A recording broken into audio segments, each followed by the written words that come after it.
Buenos días, hermanos, amigos y familiares. Damos gracias a Dios por un nuevo año. Este es el año 2023 y es gracias a nuestro buen Dios el que nos ha traído en victoria. Esta es una nueva oportunidad de alabarle, de glorificarle, de reconocer su fidelidad y su grandeza. Iniciábamos con la palabra del Señor en el libro de Éxodo, en el capítulo 15. El Señor es mi fuerza y mi canción. Él me ha dado la victoria. Él es mi Dios y lo alabaré. Él es el Dios de mi Padre y lo exaltaré. El Señor es guerrero, Yahvé es su nombre. Él arrojó al mar los carros y el ejército del faraón. Los mejores oficiales del faraón se ahogaron en el mar rojo. Estas son las grandezas de nuestro buen Dios, el que todo lo puede. En este nuevo año damos gracias por cada bendición recibida. Él nos trae de gloria en gloria. Y hoy queremos alabarle, glorificarle y dar honor a su nombre. Por eso quiero invitarles a que cierren sus ojos y vamos a orar. Señor, te damos gracias en este día, en este nuevo año en el cual tú nos traes en bendición. Hoy queremos agradarte, Señor, con nuestra alabanza, con esta reunión virtual que es gracias a ti, Señor. Y hoy con un corazón agradecido queremos decirte, Señor, que no hay nadie como tú. Y vamos a cantar y alegrarnos los unos a los otros como hermanos en Cristo. Gracias, Señor, por este día, gracias por esta oportunidad que tú nos das. Hemos orado en el santo nombre de nuestro Señor Jesucristo. Amén y amén.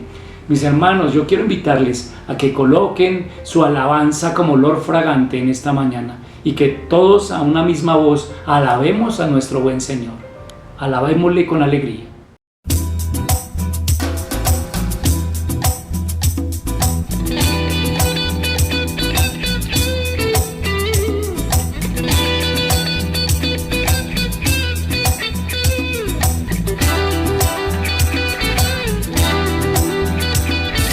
Grandes y maravillosas son tus obras, Señor, Dios Todopoderoso. Justos y verdaderos son tus caminos, Rey de los santos, Rey de los santos, Rey de los santos. ¿Quién no te temerá, oh Señor, y glorificará tu nombre? Pues solo tú eres santo, por lo cual todas las naciones vendrán y te adorarán, y te adorarán. Aleluya, amén, aleluya, amén, aleluya, amén, aleluya, amén. Temed a Dios y dadle gloria, porque su juicio ha llegado. Y adorad a aquel que hizo el cielo y la tierra y el mar y las fuentes de las aguas. Aleluya, amén, aleluya, amén, aleluya, amén, aleluya, amén.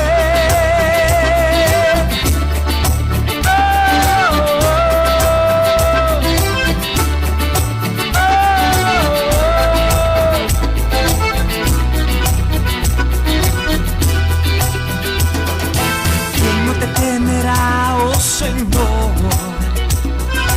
y glorificará tu nombre?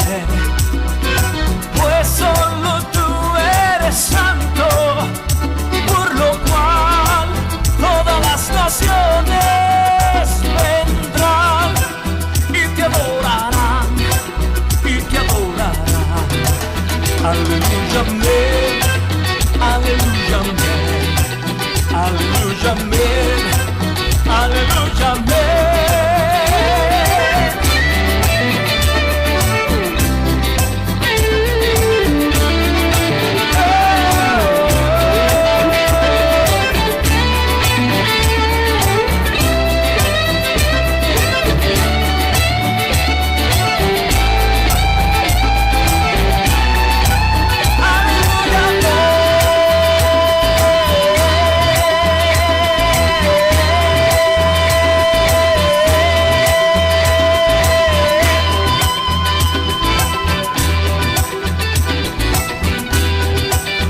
Vamos a adorarlo con todo nuestro ser.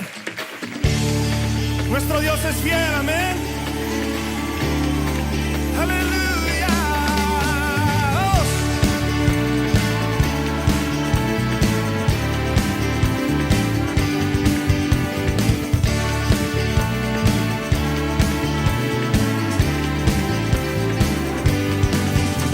Señor, eres fiel y tu misericordia eterna.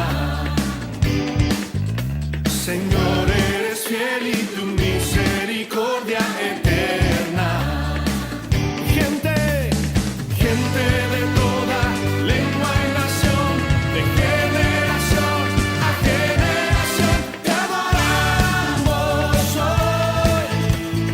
Aleluya, aleluya, te adoramos hoy.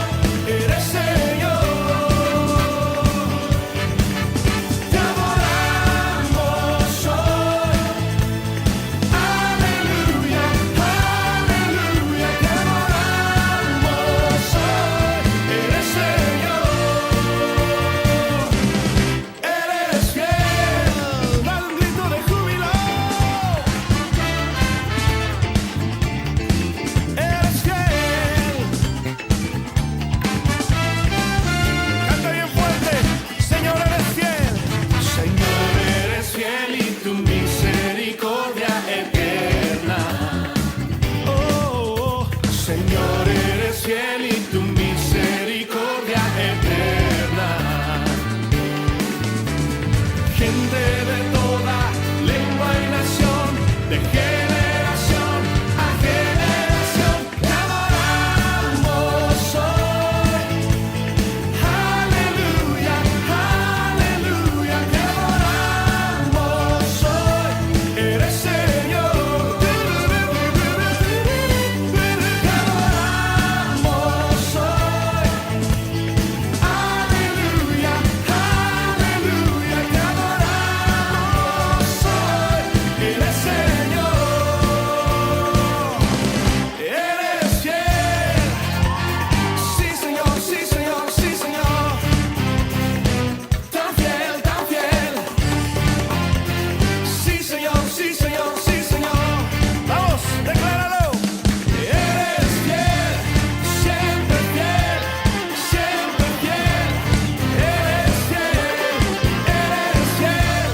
siempre fiel, siempre fiel. Eres fiel,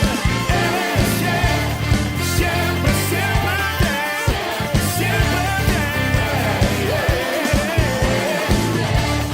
Siempre fiel, siempre fiel. Eres fiel.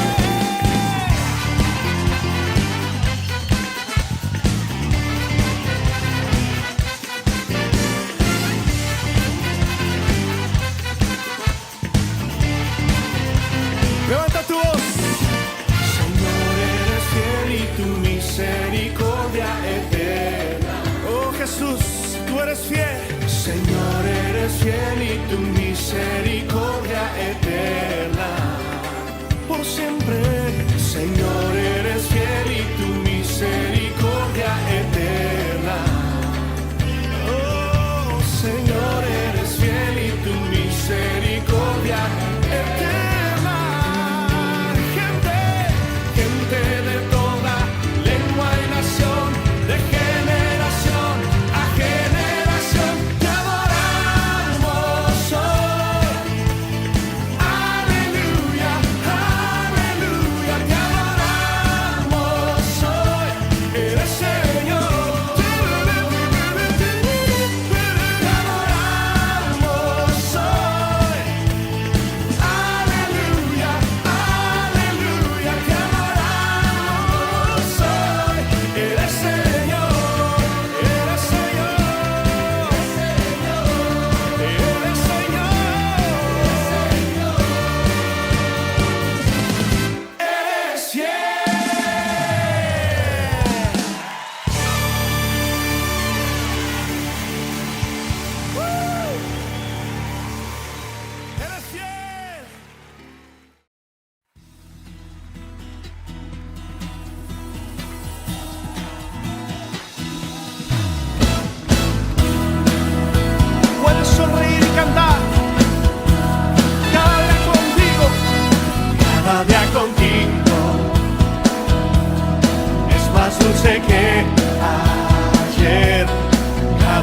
contigo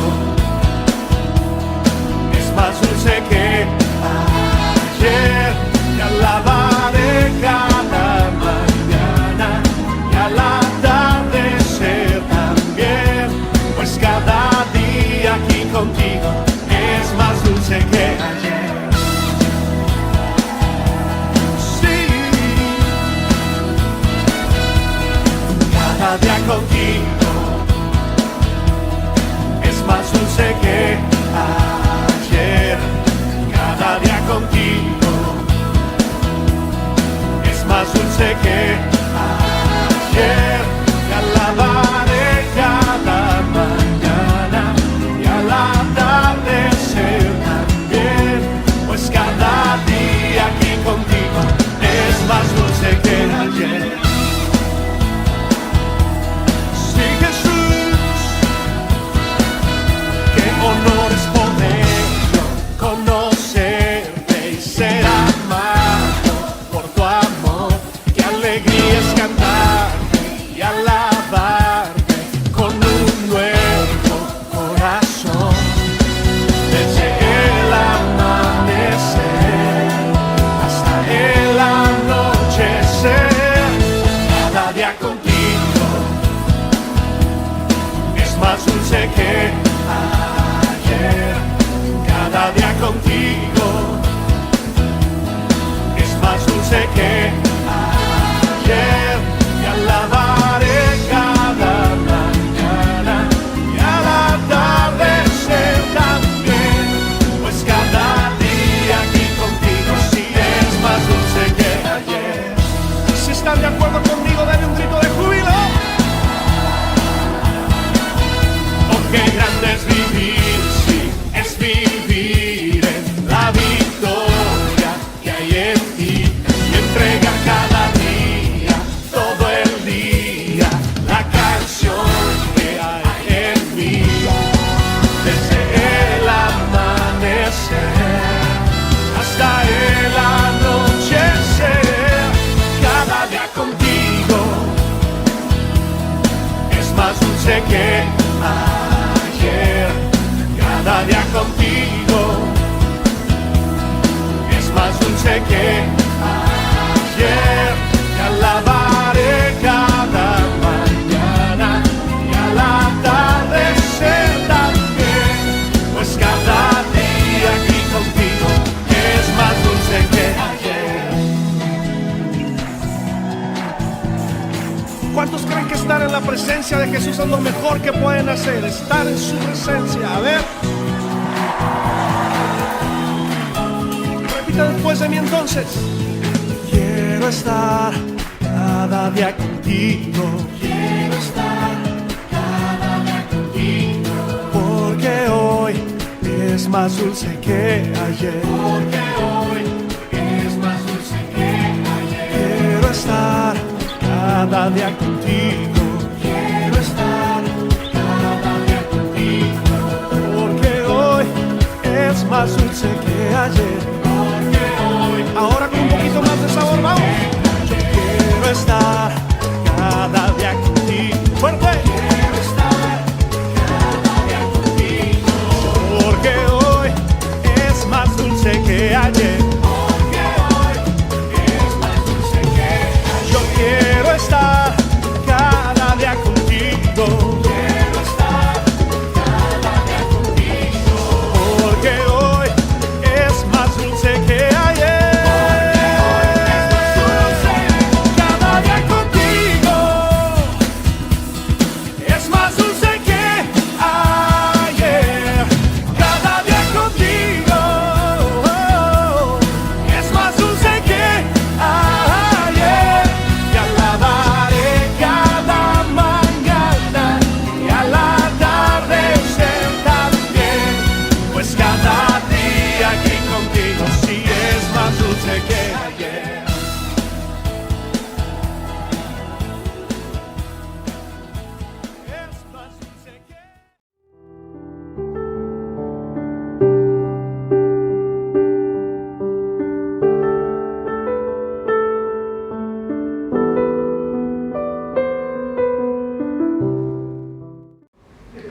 Hermanos, llegamos a nuestro tiempo de la Cena del Señor y para eso vamos a estar leyendo Lucas 24 del 1 al 7.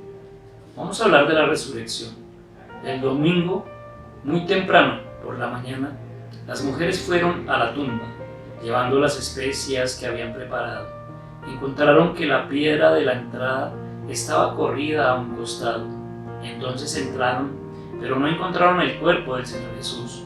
Mientras estaban allí perplejas, de pronto aparecieron dos hombres vestidos con vestiduras resplandecientes. Las mujeres quedaron aterradas y se inclinaron rostro en tierra. Entonces los hombres preguntaron: ¿por qué buscan entre los muertos a alguien que está vivo? Él no está aquí, ha resucitado. Recuerden lo que les dijo en Galilea, que el Hijo del Hombre debía ser traicionado y entregado en manos de hombres pecadores y ser crucificado, y que resucitaría al tercer día.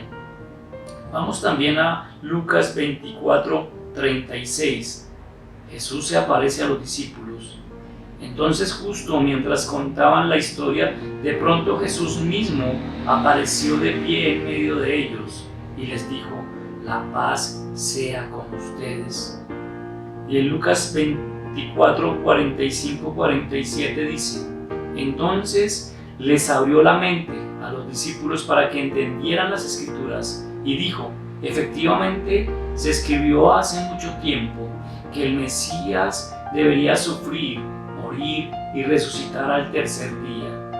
También se escribió que este mensaje se proclamaría con la autoridad de su nombre a todas las naciones, comenzando con Jerusalén. Hay perdón de pecados para todos los que se arrepientan. Hermanos, pensemos por un momento. Los discípulos, al saber la situación de que su maestro había muerto, en algún momento de nuestras vidas también podemos experimentar esto cuando fallece alguno de nuestros familiares. Lo contrario a esto, sabemos que el Señor Jesús resucitó al tercer día, que tenemos un Dios vivo, que tenemos un Dios verdadero y un Dios eterno. Este es un buen tiempo para hacer memoria de la vida, de la muerte, de la resurrección, de la acepción del Señor Jesucristo y también de su segunda venida. Para eso tenemos el pan y el vino, para hacer memoria de su muerte y de su vida y de su resurrección. Vamos a orar. Señor, te damos gracias porque sabemos que tú vives en nuestros corazones. Tú, Señor, eres el Dios Altísimo. Tú eres el Rey de Reyes y Señor de Señores. Hoy, como hermanos en comunión, estamos celebrando la Cena del Señor. Estamos sentados a tu mesa en compañía de tu amor. Tú eres el amor eterno, tú eres el amor sublime y no hay nadie como tú. Hemos orado en tu hermoso y santo nombre. Amén y amén. Amigo, tú que me ves por este medio, quiero invitarte a que pongas tu plena fe y tu plena confianza en el Salvador y Rey de Reyes, el que te va a dar la vida eterna.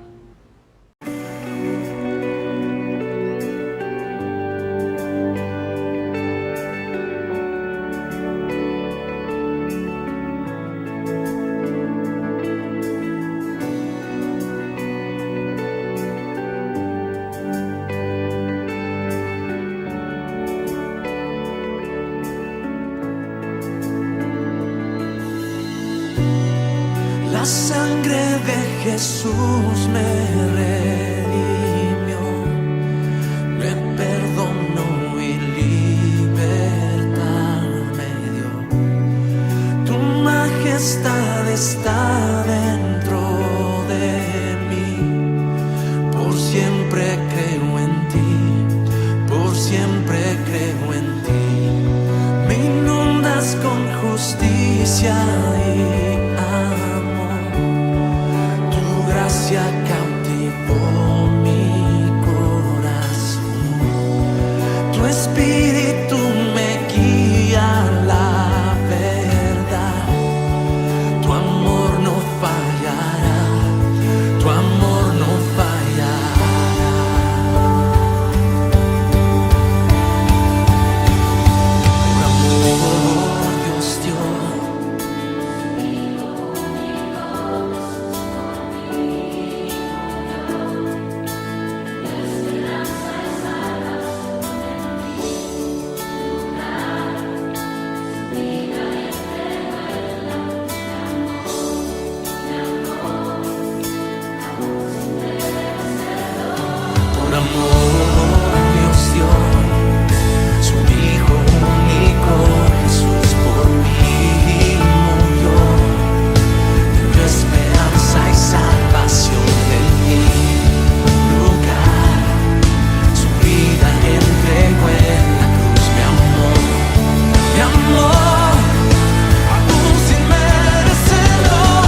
escrito está: no solo del pan vive el hombre, sino de toda palabra que sale de la boca de Dios. Preparemos nuestra mente y nuestro corazón para el mensaje que el Señor tiene para hoy.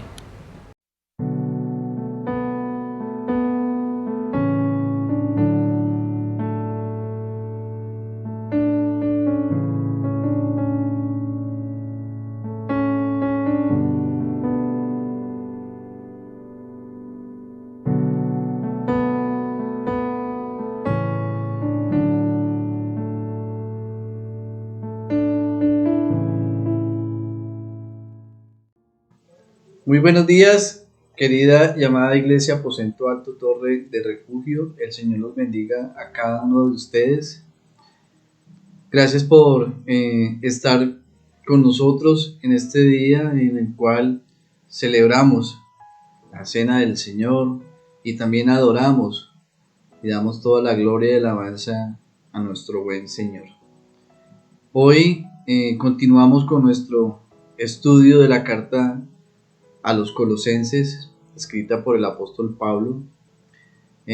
Continuamos con nuestro estudio acerca de esta hermosa carta donde viene el apóstol Pablo mostrándonos acerca de esas advertencias que había en este tiempo, en esta iglesia, y vemos cómo a través de los capítulos primero, como vemos cómo el apóstol Pablo ora por esta iglesia fervientemente y muestra esa lucha que tenía en oración, en ferviente oración, intercediendo por esta iglesia. Este año ha sido de gran bendición para todos nosotros. El estudio del libro de los Hechos, del libro de Efesios, y es un privilegio poder continuar, ¿cierto? Estudiando y conociendo la palabra del Señor por medio de las Escrituras, y que podamos extraer de ellas esos grandes tesoros que tiene el Señor para nosotros. Y me gustaría poner este tiempo en oración para que pongamos en manos del Señor este tiempo de predicación. Amado Padre Celestial, te damos gracias, Señor, por este nuevo día. Gracias por esta nueva mañana. Gracias por este nuevo despertar, Señor. Gracias, Señor, porque podemos tener el privilegio, Señor, de abrir los ojos y ver tu creación un día más, Señor. Gracias porque eres un Dios bueno, Señor. Gracias por tu misericordia que es nueva cada día, Señor.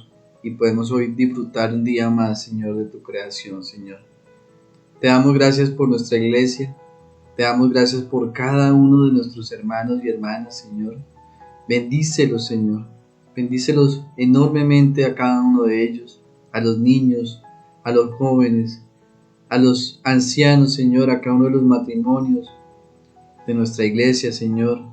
A cada uno de ellos, Señor, los ponemos en tus santas manos, Señor, para que seas tú, Señor, que los sigas amparando, Señor, socorriendo y ayudando en sus diferentes circunstancias y situaciones que estén viviendo, Señor. Gracias por este año, Señor, que nos diste el privilegio de seguir, Señor, sirviéndote, Señor, a través de los diferentes ministerios, Señor. Gracias por cada uno, Señor, de los siervos, Señor, que han dispuesto sus corazones para servirte, Señor, en esta gran obra tuya, Señor. Gracias por ese privilegio que le diste a la iglesia, Señor, de poder predicar, Señor, el Evangelio. Y hoy, Señor, continuamos, Señor, recordando la gran obra de nuestro Señor Jesucristo en la cruz, donde murió, donde derramó toda su sangre, Señor, para limpiarnos del pecado, Señor. Y también queremos seguir recordando, Señor, que después del tercer día resucitó de la sepultura, se levantó, Señor, y ascendió al cielo, Señor. Y sabemos que el Señor Jesucristo está sentado a la derecha del trono, intercediendo por nosotros, Señor. Y te damos gracias, y es por medio de la sangre preciosa del Señor Jesucristo que hoy nos acercamos a ti, Señor, buscando tu rostro, Señor, buscando tu presencia con la ayuda del Espíritu Santo, el Espíritu ayudador, el Espíritu consolador, el que nos ayuda y nos guía en esta oración, Señor. Queremos poner este tiempo en tus santas manos, Señor, para que nos des sabiduría, entendimiento, Señor, para que tú nos puedas ayudar a conocer tu voluntad y que podamos nosotros hacer tu voluntad en nuestras vidas, en nuestros ministerios, Señor. Oramos en el nombre del Señor Jesucristo, en el nombre del Salvador, en el nombre que es sobre todo nombre, en el nombre del Señor Jesús. Amén.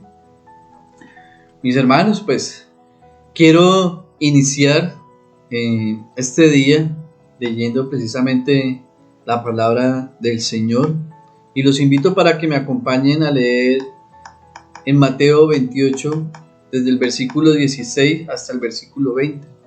Vamos a leer acerca de la gran comisión. Dice la palabra del Señor en Mateo 28, 16, dice: pero los 11 discípulos se fueron a Galilea, al monte donde Jesús les había ordenado, y cuando le vieron, le adoraron, pero algunos dudaban. Y Jesús se acercó y les habló diciendo: toda potestad me es dada en el cielo y en la tierra. Por tanto, id y haced discípulos a todas las naciones, bautizándolos en el nombre del Padre y del Hijo y del Espíritu Santo, enseñándoles que guarden todas las cosas que os he mandado. He aquí, yo estoy con vosotros todos los días hasta el fin del mundo. Amén. Entonces, hay 4 cosas en particular a tener en cuenta en este pasaje bíblico. Primero, vemos un reflejo de nuestra debilidad, ¿cierto? Pero vemos aquí que se transformarían, ¿cierto?, estos hombres para convertirse en algo más que simple hombres. ¿Y cómo sucedería esto? Estos hombres captaron por el poder y el ministerio del Espíritu Santo la realidad de la autoridad absoluta y suprema del Señor Jesucristo, como se puede evidenciar en el libro de los Hechos. En segundo lugar, vemos una declaración del Señor Jesucristo acerca de su autoridad y poder absoluto.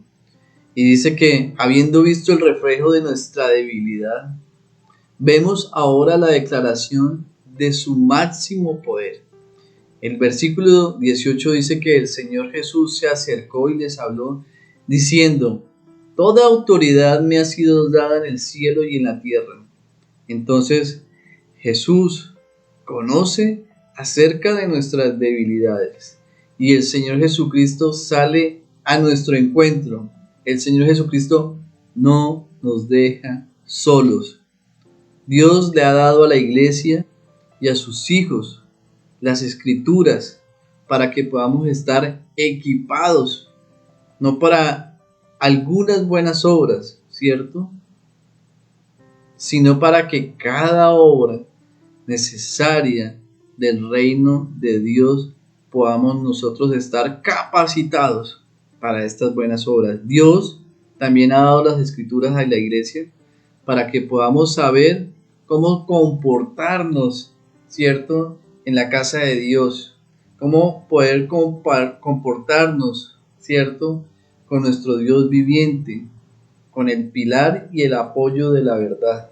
Y parte de eso lo veíamos en la carta de Efesios, cuando el apóstol Pablo, ¿cierto?, nos enseñaba acerca de la iglesia, acerca de la unidad.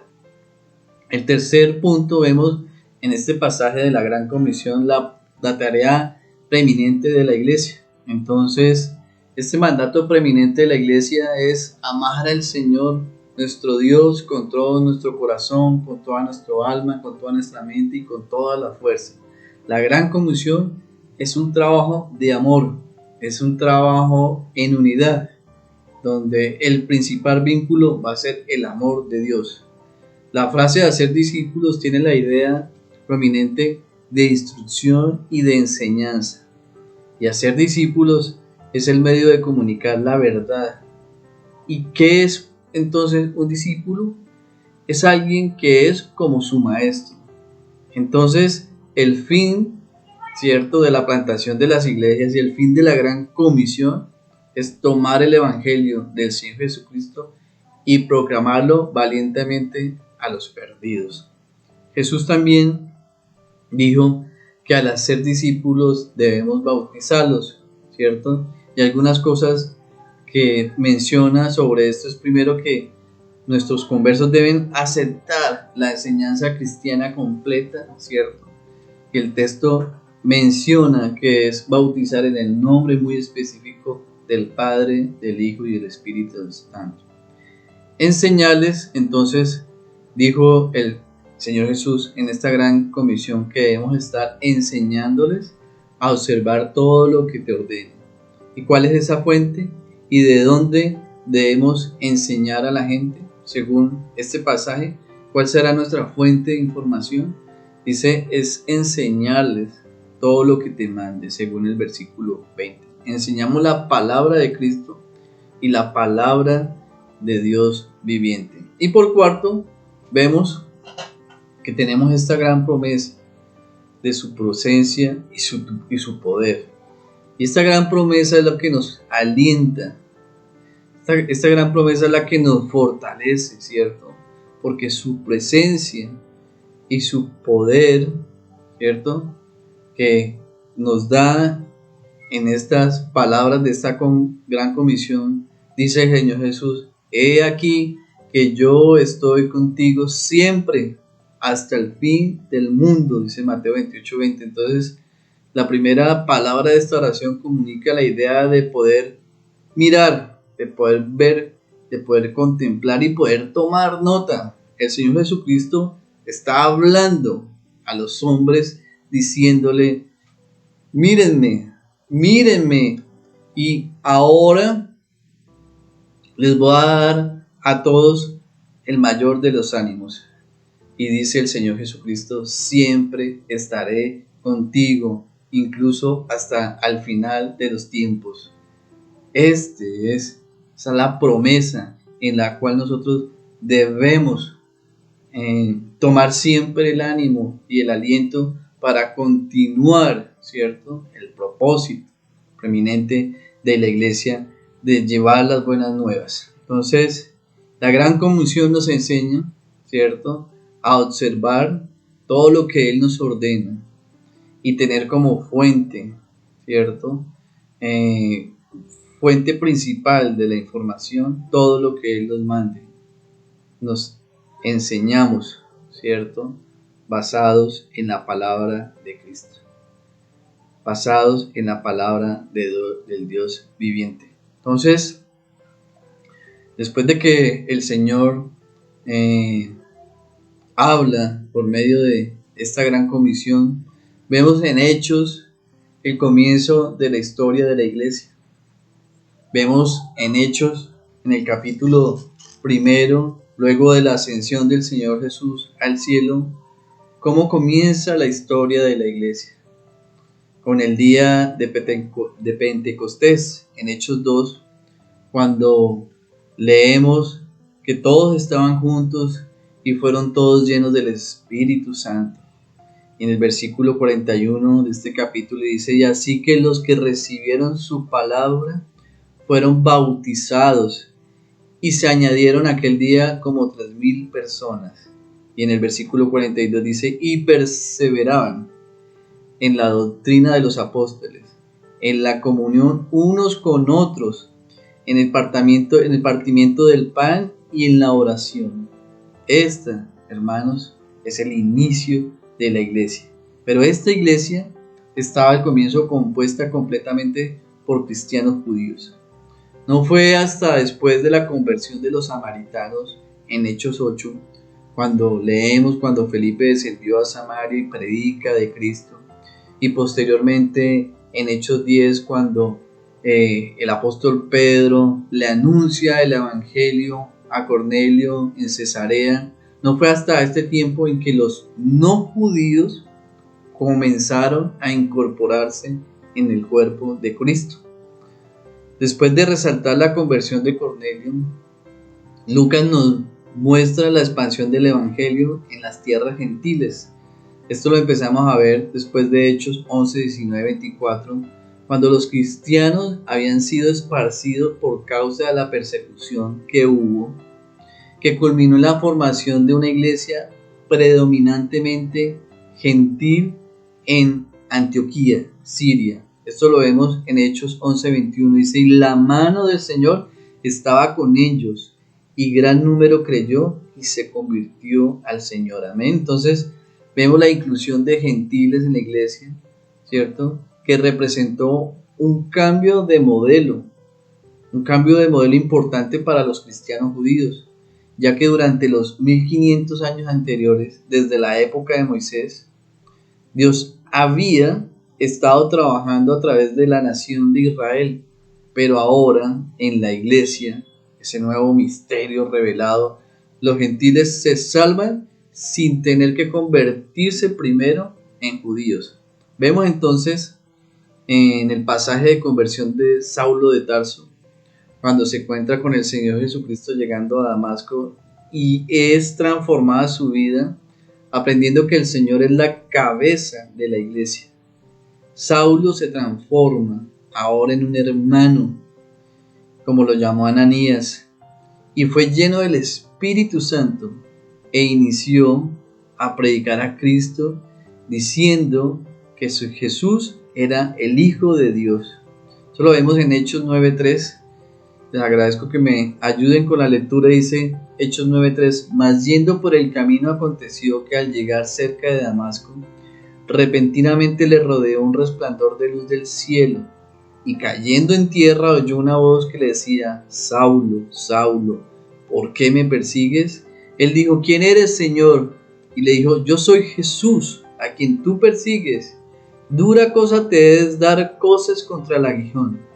Él temblando y temeroso dijo, Señor, ¿qué quieres que yo haga? Y el Señor le dijo, levántate y entra a la ciudad y se te dirá todo lo que debes hacer. Vemos cómo Pablo y Bernabé realizan el primer viaje misionero de Pablo, siendo enviados por el Espíritu Santo. Esto lo vemos en Hechos 9, 15, 16, donde dice el Señor les dijo, ve, porque instrumento escogido me es este para llevar mi nombre en presencia de los gentiles y de reyes y de los hijos de Israel, porque yo le mostraré cuánto le es necesario padecer por mi nombre. Entonces vemos cómo a través de hechos acerca de cómo el apóstol Pablo es enviado a predicar a los gentiles. Y en el capítulo 13, 1-3 de Hechos vemos en la palabra del Señor en este pasaje que dice, habían entonces en la iglesia que estaba en Antioquía profetas y maestros, y Bernabé, Simón el que se llamaba Níger, Lucio de Cirene, Manaén el que se había criado junto con Herodes el tetrarca, y Saulo, ministrando estos al Señor y ayudando, dijo el Espíritu Santo, apartarme y a Bernabé y a Saulo para la obra a los que les he llamado. Entonces, habiendo ayunado y orado, le impusieron las manos y los despidieron. Vemos entonces los apóstoles predican ahora en Chipre, el primer lugar que visitaron, predicando el Evangelio, y luego pasan a Antioquía. Y en Hechos 4:4 vemos que entonces ellos, desviados por el Espíritu Santo, descendieron a Seleucia y de allí navegaron a Chipre y llegaron a Salamina anunciando la palabra de Dios en las sinagogas de los judíos. Entonces, vemos a través de Hechos la historia de la iglesia, ¿cierto? Y vemos al apóstol Pablo que es escogido por Dios, confirmado por la iglesia y enviado por el Espíritu Santo como misionero a los gentiles. Dios, como vemos, había preparado a los apóstoles, ¿cierto?, para salvar a Cornelio, mientras Pedro estaba presente. Eso lo vemos en Hechos 11, 1, 18. Entonces, cuando los apóstoles se enteraron de los conversos gentiles en Antioquía, se regocijaron y enviaron a Bernabé a pastorear a los creyentes ahí en esa ciudad. Y poco tiempo después Bernabé fue a Tarso, encontró a Pablo y lo trajo de vuelta para servir junto a él en Antioquía. Después de un tiempo de fructífero ministerio alrededor del año 47 después de Cristo, Pablo y Bernabé se embarcaron en una misión evangelística en varias ciudades gentiles en el sur de Galicia, en la actual Turquía. Primero viajaron a Chipre, como lo leíamos, y luego a Perga y luego a Antioquía de Pisidia.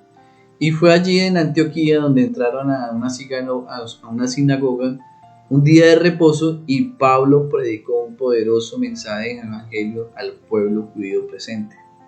El contenido de este sermón se registra en Hechos 13, 16, 41 y se centró en el hecho, Pablo, de que Jesús es el Mesías, a quien Dios resucitó de los muertos para que los pecadores puedan salvarse a través de él. Este es un énfasis en el Evangelio de la gracia. Y Pablo declaró en los versículos 38 y 39 lo siguiente: por lo tanto, hermanos, sepan que a través de este hombre, hablando acerca del Señor Jesucristo, se le predica el perdón de los pecados, y por él todo el que cree está justificado de todas las cosas de las cuales ustedes no podrían ser justificados por la ley de Moisés. Entonces, en contraste con el legalismo popular de justicia propia del judaísmo del primer siglo, Pablo hace una gran afirmación, que la fe en Cristo puede hacer lo que la ley de Moisés nunca podría hacer. El perdón y la justificación vienen solo por creer en Cristo y no guardar las obras de la ley. Ese habría sido un concepto en ese momento muy revolucionario para aquellos que escucharon a Pablo predicar en la sinagoga ese día, y no sorprende que muchos de ellos lo rechazaron, lo que obligó a que a Pablo y Bernabé abandonaran esta ciudad. En Hechos 14, 27 y 28 vemos a Pablo y Bernabé finalmente regresaron a casa después de predicar el Evangelio en muchas ciudades, después de establecer iglesias, después de nombrar líderes en estas congregaciones, y su primer viaje misionero del apóstol Pablo había pues terminado y había sido de un gran éxito con la ayuda del Señor. Aunque duró muchos meses y aunque Pablo y Bernabé fueron severamente perseguidos y casi asesinados, se habían plantado, la gracia del Señor, iglesias en todo el sur de Galicia. Solo el Evangelio de la fe había sido proclamado a los gentiles. Y ese es el preámbulo para la enseñanza del día de hoy. En nuestra carta de Colosenses, en el capítulo 1, del versículo 1 al 2, vemos la salutación, y vemos Pablo se presenta como el apóstol del Señor Jesucristo por la voluntad de Dios, un apóstol que era una persona especialmente enviada por el Señor Jesús como su mensajero. Y la carta se dirige a los santos y fieles hermanos en Cristo que estaban en Colosas. Y veíamos cómo el significado de santo era que en el Nuevo Testamento significaba el nombre que se le daba a todos los cristianos, ya que santo significaba que están separados del mundo para Dios, que como resultado deberán vivir vidas santas. Y también veíamos acerca de el significado de fieles hermanos, lo cual significa que son hijos de un mismo Padre por la fe en el Señor Jesús y son por lo tanto hermanos creyentes. Y en Cristo se refiere a su posición espiritual, por tanto cuando fueron salvos Dios los puso en Cristo, aceptos en el amado. Y vemos también cómo esta carta es dirigida a Colosas, que era una ciudad de la provincia de Frigia, en la región en que en la actualidad conocemos como Asia Menor o Turquía. Para el tiempo en que se escribió esta carta, nunca había visto Pablo, ¿cierto?, a los creyentes de Colosas. Por lo tanto, se cree que fue Epafras quien introdujo el Evangelio de Salvación en esta ciudad. Muchos creen que Epafras pudo convertirse por medio de Pablo cuando éste permaneció 3 años en Éfeso.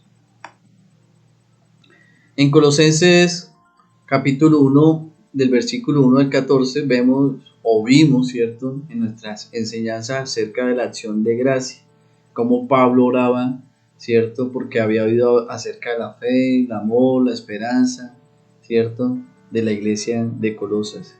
Y la oración de Pablo para que los santos, ¿cierto?, pudieran ser llenos de todo conocimiento de la voluntad de Dios, que pudieran andar como es digno del Señor, agradándole en todo, llevando fruto en toda buena obra, ser fortalecidos con todo poder, estar agradecidos por lo que Dios había hecho por ellos, para que pudieran tener un espíritu de gratitud, para que nunca dejaran de expresar su gratitud ante el Padre por lo que el Padre los había hecho actos.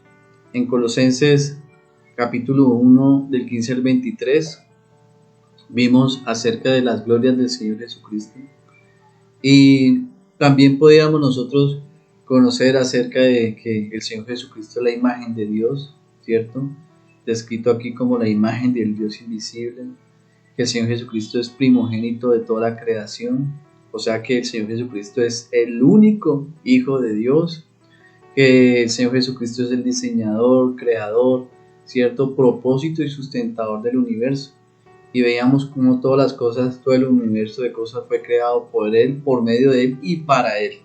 Esto lo hemos también conocido en el estudio que estamos haciendo todos los miércoles acerca de los atributos, carácter del Señor Jesucristo, ¿cierto? Vemos también cómo el Señor Jesucristo es la cabeza de la iglesia. Y esto es de resaltar en esta carta porque el Señor ocupa el puesto de preeminencia en la iglesia. También vimos cómo es el primogénito entre los muertos. Lo vimos en el versículo 18, que el Señor Jesús fue el primero en resucitar entre los muertos para no volver a morir, y Él resucitó como cabeza de una nueva creación. También veíamos que Él es el preeminente, el Señor Jesús tiene toda preeminencia. También veíamos que Él es el poseedor de toda plenitud, o sea, la plenitud de la deidad siempre habitó en Cristo, y toda la plenitud habita en el Señor Jesús. Significa que reside esa plenitud de manera permanente. También veíamos acerca de que es el reconciliador de todas las cosas en el versículo del 20 al 23. No fue solamente el beneplácito de Dios Padre que toda la plenitud habitase en Cristo, sino que Él le agradó también que Cristo reconciliase consigo todas las cosas. Vimos que reconciliar significaba restaurar una recta relación o hacer la paz donde antes había enemistad. Y también veíamos los medios de la reconciliación, haciendo esa paz mediante su sangre preciosa derramada en la cruz, en su cuerpo de carne y por medio de la muerte, para presentarnos santos y sin mancha e irreprensibles delante de Él. Vemos también acerca del propósito de la reconciliación, como el apóstol Pablo en esta carta a los Colosenses nos muestra el propósito que ha tenido Dios para la reconciliación, y es que es presentarnos a sus hijos santos y puros delante de Él.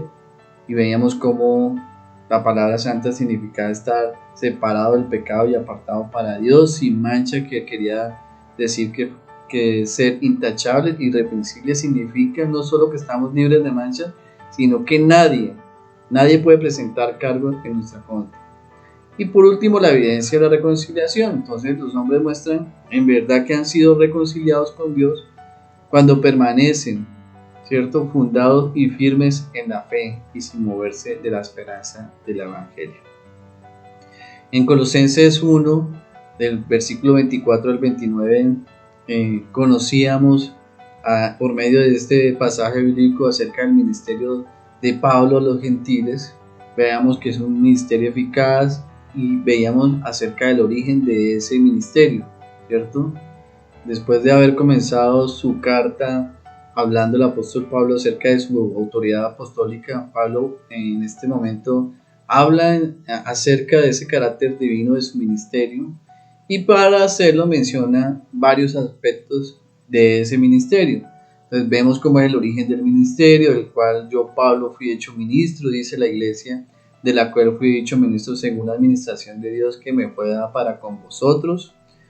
Y en en el versículo 1:25, Pablo pues recalca esta idea reiterando de que fue hecho ministro de la Iglesia de Cristo, el origen de su ministerio de Dios, y veíamos acerca del significado del ministro, que es un diácono, que es un siervo.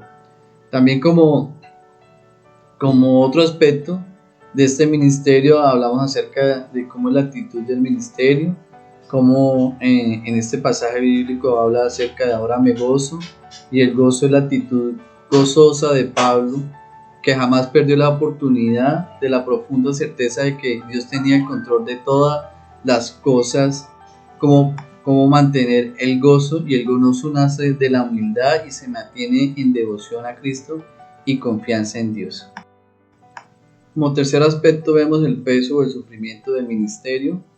En lo que padezco por vosotros, habla el apóstol, y cumplo en mi carne lo que falta de la aflicción de Cristo por su cuerpo, que es la iglesia. El cuarto aspecto vemos el alcance del ministerio para que se pronuncie cumplidamente la palabra de Dios, lo que hablábamos en el primer pasaje de Mateo 28. Este ministerio consiste primordialmente en anunciar la palabra y todo consejo de Dios. También hablamos de otro aspecto que era el tema del ministerio, ¿cierto? Dentro de todos los ministerios revelados por Dios en el Nuevo Testamento, el más profundo es el mensaje que Pablo proclamaba en su ministerio, era el del ministerio que había estado oculto desde los siglos y edades anteriores, pero que ahora ha sido revelado a sus santos, y es que es Cristo en vosotros, la esperanza de gloria. El Nuevo Testamento dice que con toda claridad que Cristo, por el Espíritu Santo, mora en permanencia en cada creyente, y los creyentes, tanto judíos como no judíos, poseen ahora la excelente riqueza de que Cristo more en ellos. Amén. Y el sexto aspecto, vemos el propósito del ministerio, en que sea anunciando, amonestando a todos los hombres y enseñando a todo hombre en toda sabiduría. Esto lo cual también nos correlaciona con el primer pasaje que vimos en Mateo, amonestando, que es pedir que no pequen más, enseñando, que se refiere a impartir la verdad, y en toda sabiduría. En este contexto más amplio del pasaje, como vimos en el capítulo 2, la sabiduría es el discernimiento práctico y la comprensión de los principios bíblicos aplicados a una conducta santa del cristiano. La meta del ministerio también vimos al fin de presentar perfectos en Cristo Jesús a todo hombre, y la meta del ministerio es lograr una madurez de los santos. Ser perfecto o madurar es ser como Cristo. Y por último veíamos acerca de la fuerza del ministerio. Entonces finalizamos con acerca del ministerio de Pablo a los gentiles, y luego entramos a hablar acerca de Colosenses capítulo 2, del versículo 1 al 7. Hablamos acerca de la oración de Pablo, y de la misma manera que los padres amorosos a veces proponen metas para sus hijos, Pablo en este caso estaba trazando metas para la iglesia. Y este pasaje nombra 5 de ellas por las cuales el apóstol Pablo luchaba. Pablo anhelaba para que los colosenses fueran consolados en su corazón, que fueran unidos en amor, plenos en conocimiento, plenos en entendimiento, que anduvieran en Cristo y abundaran en acciones de gracia. El primero de los aspectos por los cuales Pablo anhelaba que los colosenses fueran consolados en su corazón. Y en este contexto, no obstante, podría traducirse la palabra como fortalecido. Y cuando el apóstol manifestó su deseo de ver el corazón de cada uno de los colosenses fortalecidos, no solo se refería a sus emociones, sino al ser utilizado en este sentido figurado de la Biblia. El término corazón es por lo general más amplio y se refiere al ser interior, al centro de la vida. Y explicamos también cómo es posible lograr una mente fortalecida, y leíamos el pasaje de Efesios 3:16, donde dice que para que os dé conforme a las riquezas de su gloria el ser fortalecidos con el poder en el hombre interior por su espíritu. El espíritu fortalece el corazón de quienes someten su vida bajo el dominio, ¿cierto? Bajo su control. Uno de los nombres para el Espíritu Santo es el ayudador, y hablamos de las diferentes citas, y el término ayudador corresponde en griego a la forma nominal de la palabra parakaleo, y en estos pasajes podría traducirse como el fortalecedor. Y la verdadera fortaleza interior solo se puede producir por la llenura del Espíritu.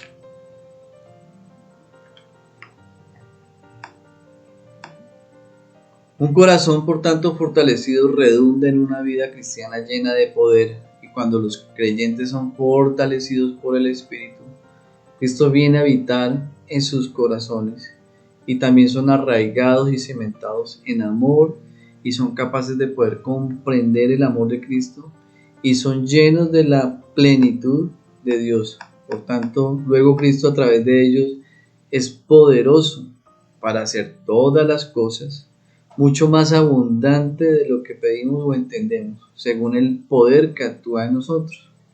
Entonces, cuando el corazón está firmemente fortalecido, la vida cristiana es una vida de victoria, de poder, porque la fortaleza no habita en el hombre, sino en Dios. El segundo anhelo del apóstol Pablo era que fueran unidos en el amor. Entonces, la segunda parte de la oración es que fuesen unidos en amor.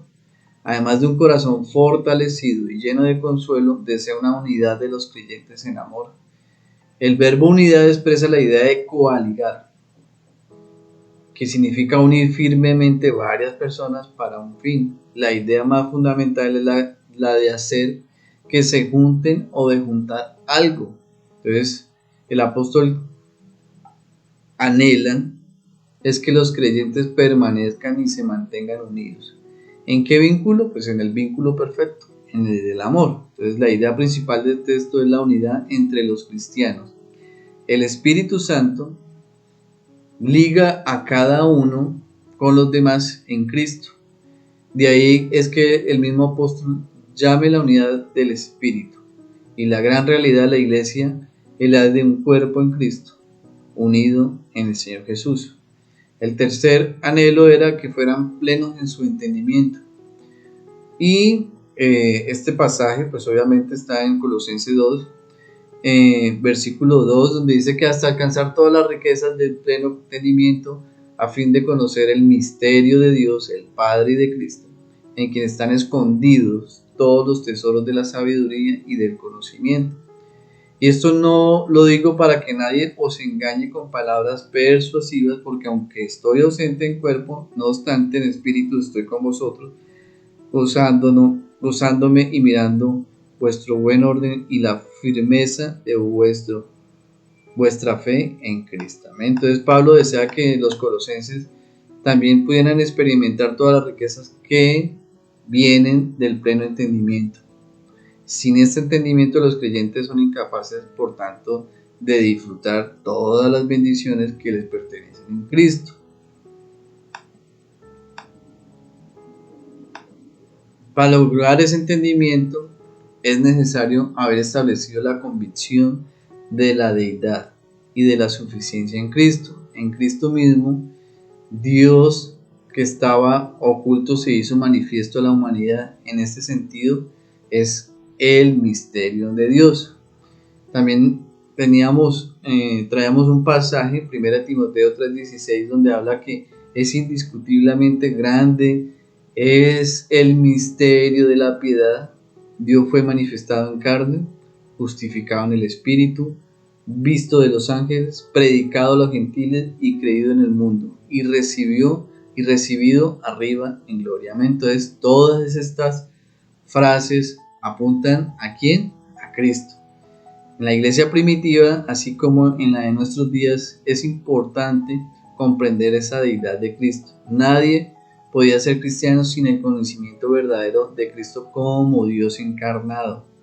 ¿Ya? A pesar de esto, muchos cristianos que declaran la deidad de Cristo viven como si Él no fuera suficiente. Jesús es aquel en quien están escondidos todos los tesoros de la sabiduría y del conocimiento. Por tanto, no obstante, los tesoros de la sabiduría y del conocimiento de Cristo están escondidos para todo el mundo, excepto para los cristianos, ya que Cristo es suficiente y no necesita escritos, ¿cierto? Ocultos, filosofía alguna para poder comprender la Biblia. Cristo es la fuente de todo conocimiento espiritual verdadero. ¿En cuánto aspecto hablamos de andar en Jesucristo? Dice la palabra que por tanto de la manera que habéis recibido el Señor Jesucristo, andad en Él, arraigados y sobreedificados en Él y confirmados en la fe, así como habéis sido enseñados. Entonces, en la anterior predicación hablábamos de, por tanto, así como los colosenses habían recibido al Señor Jesucristo, habían afirmado sus convicciones acerca de su deidad y suficiencia y permanecían, por tanto, firmes contra los ataques de esos falsos maestros, de manera que debían andar en Él.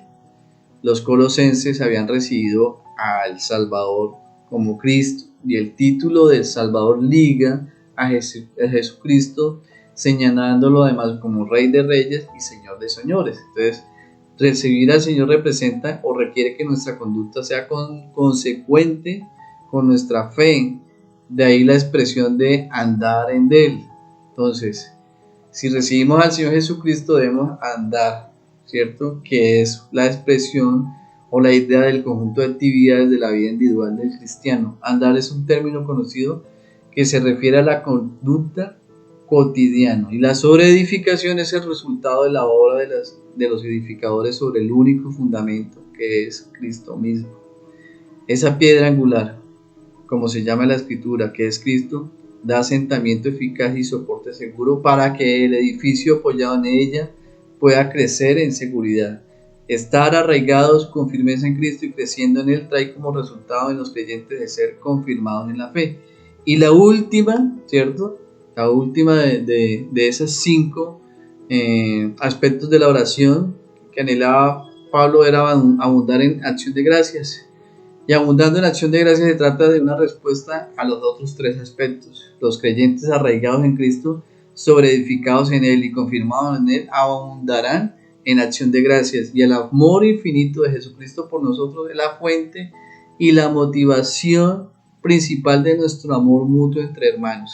En Hebreos 13:15 dice: así que ofrezcamos siempre a Dios por medio de Él sacrificio de alabanza, es decir, frutos de labios que confiesen su nombre. Amén. Un corazón agradecido, por lo tanto, ¿cierto? Es la muestra de ese amor, de esa fuerza que hay entre los hermanos. En el capítulo 2 de la carta a los Colosenses, en el versículo 8, dice la palabra: mirad que nadie os engañe por medio de filosofías y huecas sutilezas, según las tradiciones de los hombres, conforme a los rudimentos del mundo y no según Cristo. Entonces, vemos acerca del peligro de la filosofía y de las enseñanzas engañosas en este versículo 8. Entonces, el apóstol Pablo está preparado para defender directamente estos errores específicos que continúan siendo una amenaza para los cristianos en Colosas. Precisamente en la versión de Reina Valera que acabamos de leer, habla acerca de que mirad que nadie os engañe. Y la palabra traducida de engaño significa tomar el botín de alguien, robar. Esas falsas enseñanzas pretenden precisamente robar a los creyentes aquello que es valioso y no ofrece, desde luego, nada en su lugar. La filosofía significa literalmente amor a la sabiduría, y no es mala en sí misma, pero se vuelve mala cuando los hombres buscan la sabiduría aparte del Señor Jesucristo, aparte de la verdad. Y huecas sutilezas se refiere precisamente a las falsas enseñanzas, las cuales no tienen ningún valor. La filosofía y huecas sutilezas que Pablo ataca son precisamente algunas tradiciones de los hombres conforme a rudimentos del mundo y no según a Cristo. Aquí pues las tradiciones de los hombres se refieren a las enseñanzas religiosas humanas que han venido y han sido inventadas por los hombres y que pues carecen de todo fundamento en las escrituras. Estos rudimentos del mundo se refiere a esos rituales, ceremonias, ordenanzas del judaísmo por cuya observancia los hombres esperaban alcanzar el favor de Dios. La ley de Moisés, ¿cierto?, había cumplido su papel como un tipo, ¿ya?, como un croquis de las cosas venideras, como un bosquejo, y había sido una escuela primaria para preparar el corazón para el Cristo que ha de venir o que había de venir. Entonces, nuestra comprensión del Evangelio debe esclarecerse a partir de esa clara enseñanza de la palabra de Dios. Y la doctrina de la justificación solo por gracia a través de la fe, sola debe ser defendida precisamente por la Escritura, por la verdad. Se podrían citar muchos pasajes de la Escritura donde se defiende precisamente esta causa. Y una de esas citas es Lucas 18, en la parábola del fariseo y del publicano, y vemos como en los versículos 13 y 14 el Señor comparó la oración de un fariseo con la de un recaudador de impuestos y dejó claro que no somos justificados por nuestras propias obras de justicia propia. Más bien Dios justifica a aquellos que, como al recaudador de impuestos, claman en fe y dependen de Él para la misericordia. De igual forma, en Romanos 3:28 declara que un hombre justificado por la fe aparte de las obras de la ley. Y en ese mismo Romanos 4, capítulo 4, presenta a Abraham como un ejemplo de esa realidad. Y en el Romanos 5:1 reitera que somos o que hemos sido justificados por la fe. Nosotros, por tanto, tenemos paz con Dios por medio de nuestro Señor Jesucristo. Y otro de los pasajes que nos ayudan es Gálatas 3:8, donde Pablo nuevamente ratificó, enfatizó que Dios justificará a los gentiles por la fe, lo cual también en Efesios 2:8-9 revela que los pecadores han sido salvados por la gracia de Dios a través de la fe, que es don de Dios, regalo de Dios y no el resultado de las obras. Y finalizaremos con la referencia de Tito 3, versículos 5-7, donde dice que Dios nos salvó no sobre la base de los hechos que hemos hecho en justicia, sino de acuerdo a su misericordia. Entonces, somos justificados por gracia.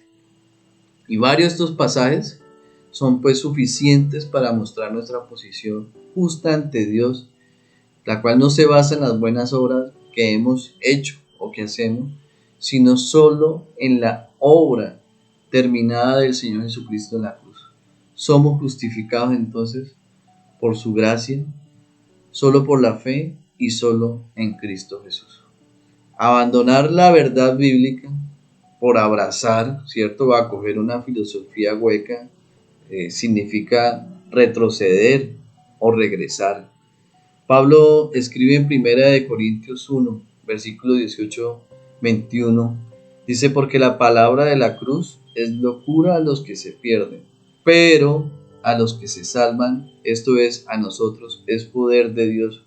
Pues está escrito: destruiré la sabiduría de los sabios y desecharé el entendimiento de los entendidos.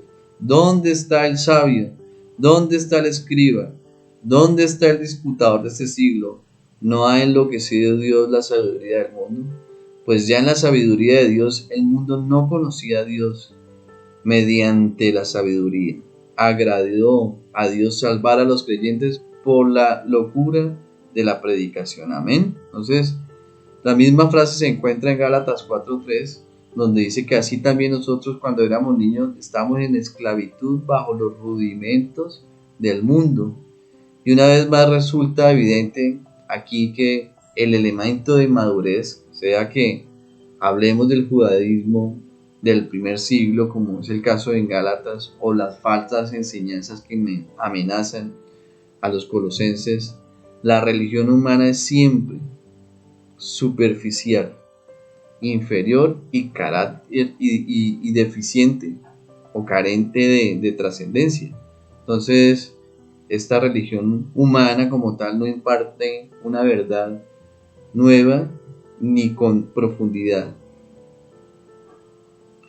En Colosenses 2:9 continuamos leyendo y dice: porque en él habita corporalmente toda la plenitud de la deidad. Entonces vemos cómo el apóstol Pablo vuelve constantemente a sus lectores a la persona de Cristo.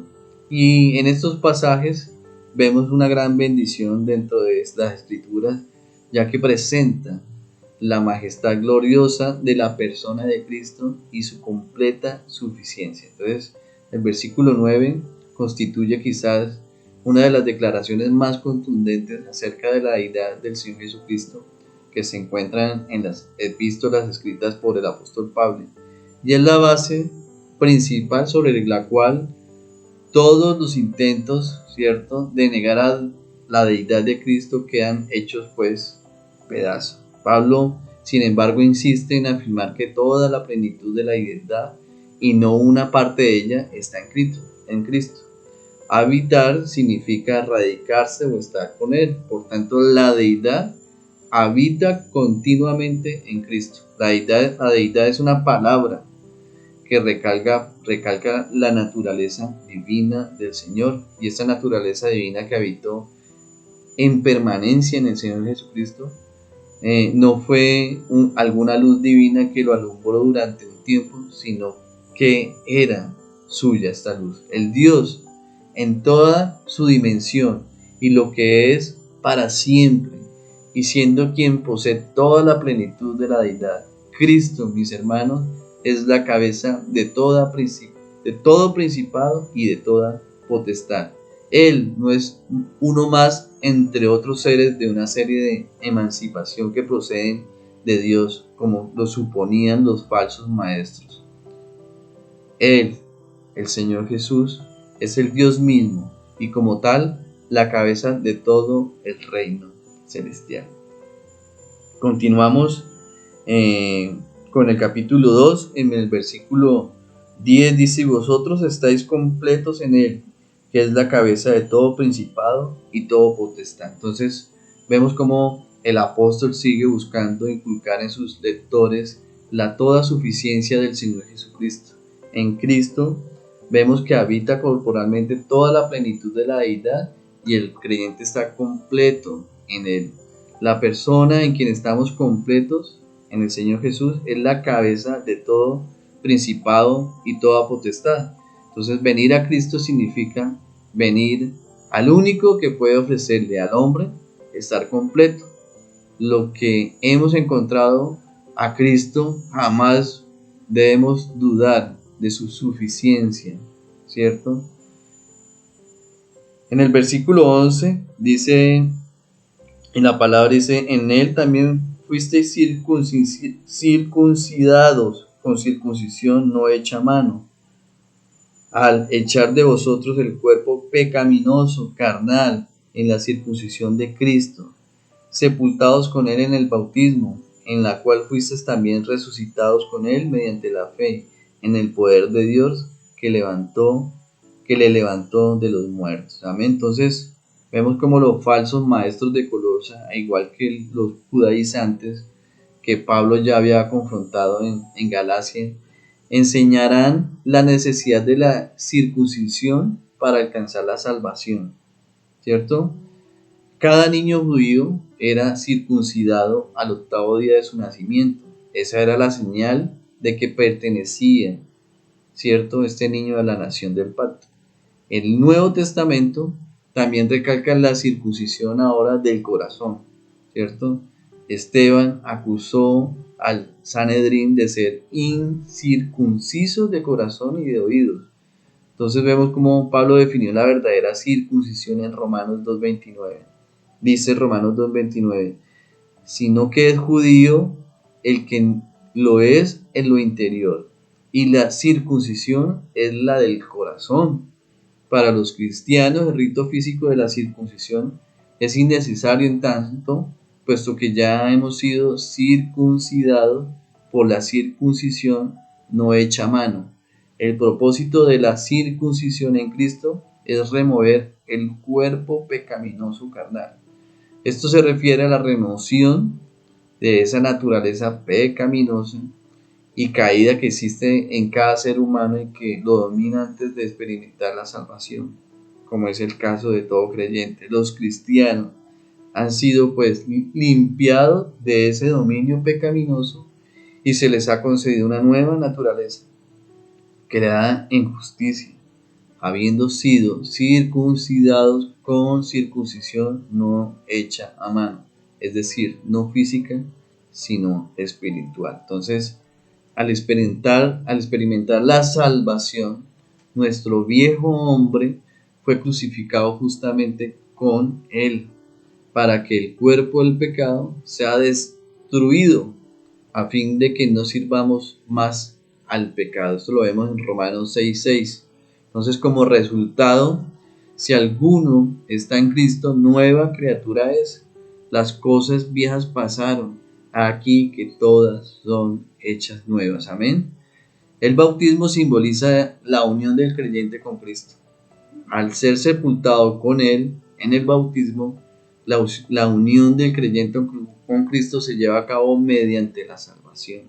El bautismo es solo un símbolo de esa realidad. Simboliza la identificación del creyente con la muerte, con la sepultura y con la resurrección de Cristo.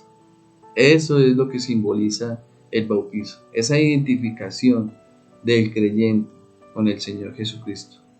La transformación espiritual solo puede lograrse mediante la fe en el poder de Dios, y se refiere al poder activo de Dios, el mismo poder que levantó de los muertos a Cristo.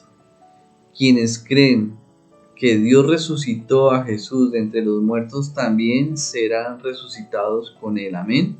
Que si confesaras con tu boca, dice la palabra, que Jesús es el Señor, y creyeres en tu corazón que Dios le levantó de los muertos, serás salvo. Esto lo vemos en Romanos 10:9. Entonces, vemos ahora de que hay un perdón completo, ¿cierto? En el versículo 13 de este mismo capítulo 2, habla y dice: y a vosotros, estando muertos en pecado y en la incircuncisión de vuestra carne, os dio vida juntamente con él, perdonándoos todos los pecados. Entonces el apóstol Pablo hace ahora una referencia y da una aplicación de todo esto a los colosenses. Antes de su conversión, los colosenses habían estado muertos en sus pecados. Esto significa que debido a sus pecados estaban espiritualmente muertos para con Dios.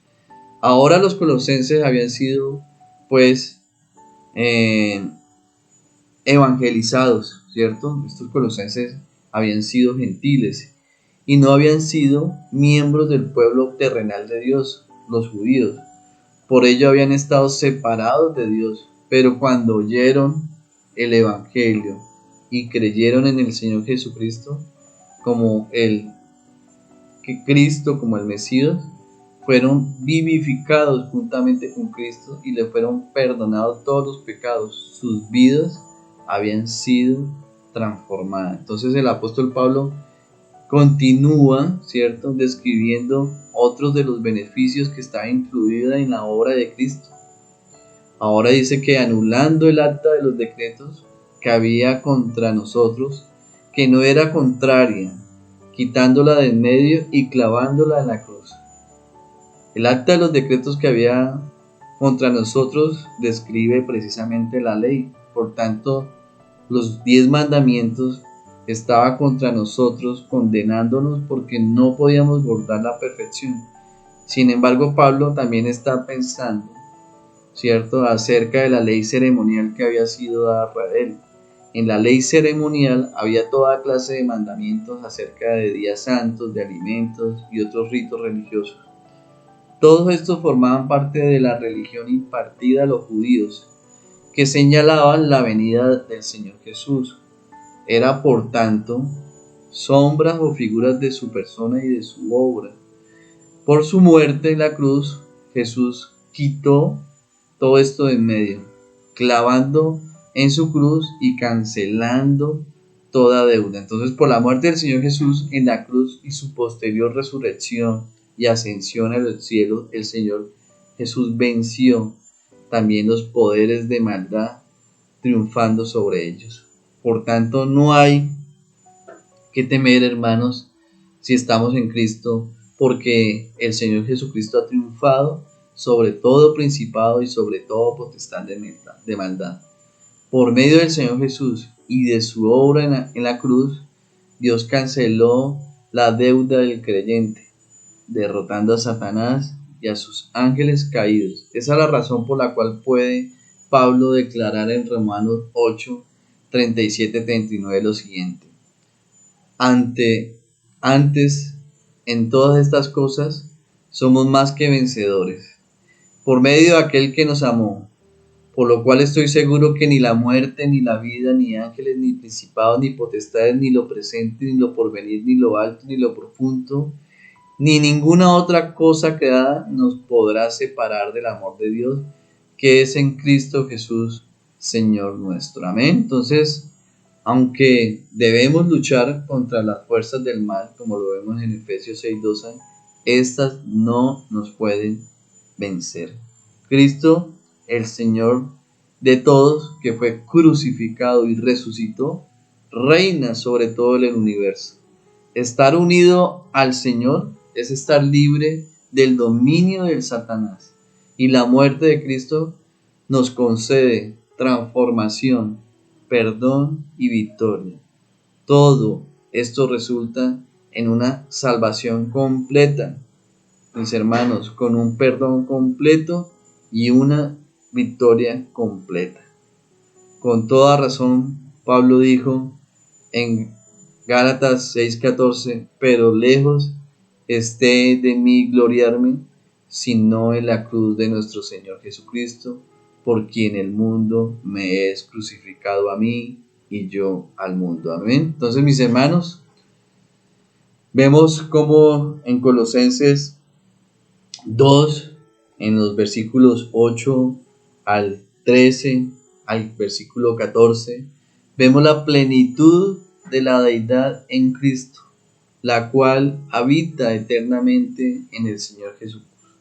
Cristo es la cabeza de la iglesia y de todo principado y de toda potestad, y estamos completos en el Señor Jesús.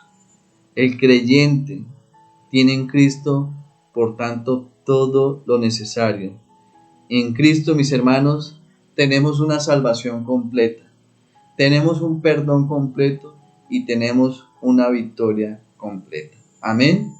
Amado Padre, te damos gracias, Señor, por tu palabra, y te damos gracias, Señor, porque podemos conocer cada vez más de ti, Señor. Y hoy podemos conocer, Señor, que en ti habita toda la plenitud, toda deidad, Señor, que tú eres nuestra cabeza, Señor, que tú eres en quien recae toda la potestad, Señor. Tú eres quien gobierna, Señor. Tú eres quien sustenta, Señor, que sostiene el universo, Señor. Estamos completos en Cristo Jesús. En ti, Señor, estamos completos, Señor. En ti tenemos todo lo necesario y te damos gracias, mi buen Dios. Te damos gracias, Señor, por la salvación que nos das, por el perdón que nos das, por la redención que nos das, Señor, porque somos libres, Señor, de la esclavitud.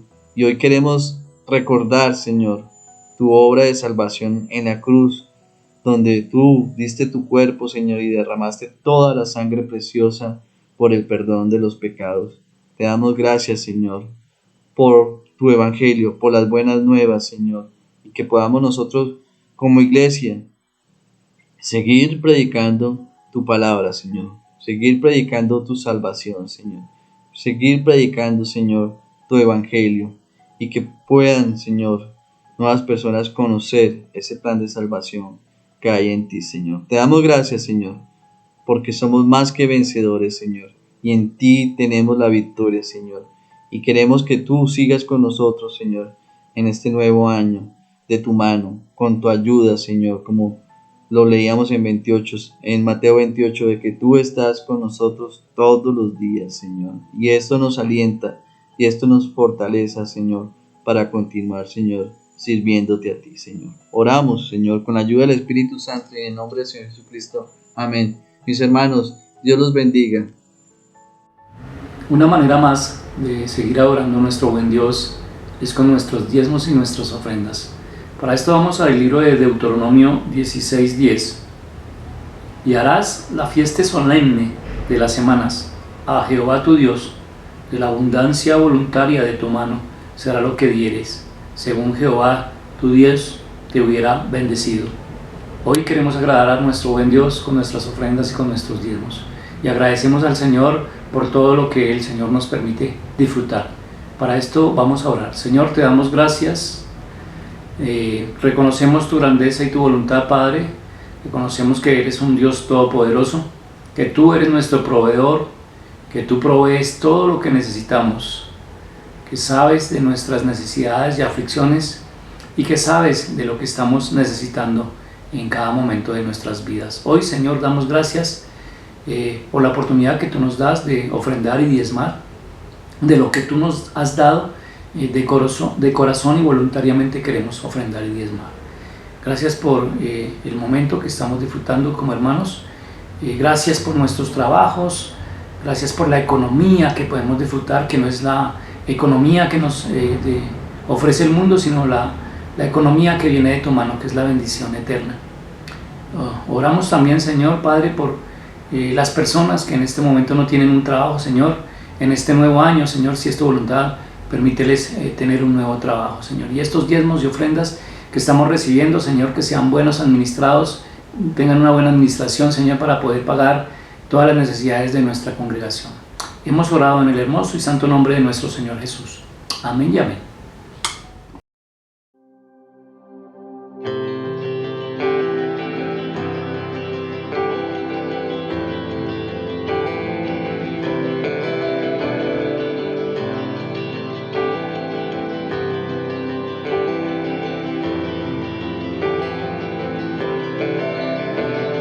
El cielo y la tierra creó, de la tierra Él nos levantó, aliento sopló, su imagen nos dio y en su reino Él nos abrazó. El cielo a la tierra amó y la tierra su amor traicionó. El cielo lloró, pecado manchó el propósito de la creación.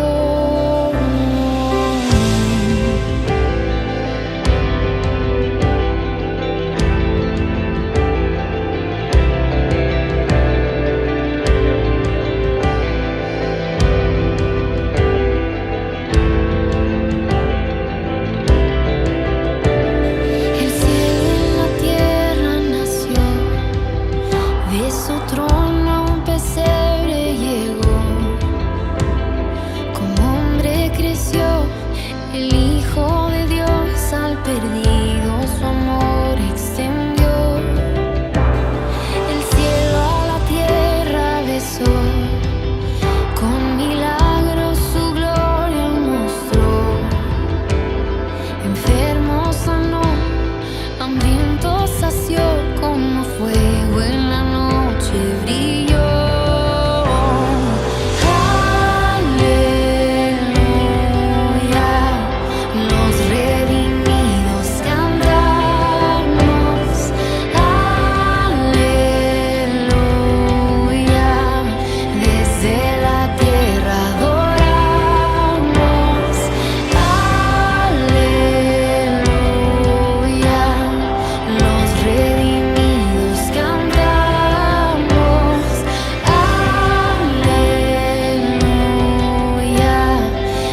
Eres el cielo en la tierra, trae tu lluvia, Emmanuel. Eres el cielo en la tierra, trae tu fuego, Emmanuel. Eres el cielo en la tierra, trae tu reino, Emmanuel. Tuya es la gloria para siempre, Rey eterno, Emmanuel.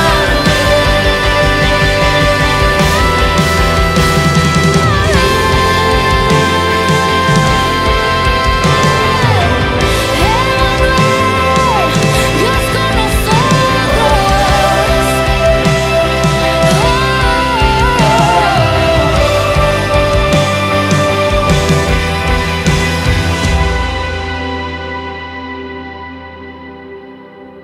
El cielo a la tierra bajó, el Espíritu Santo llegó. Lo puedes sentir en cada latir, despertando su reino en ti. El cielo a la tierra vendrá y la historia completa será. Pero al esperar podemos cantar, el cielo en la tierra aquí está.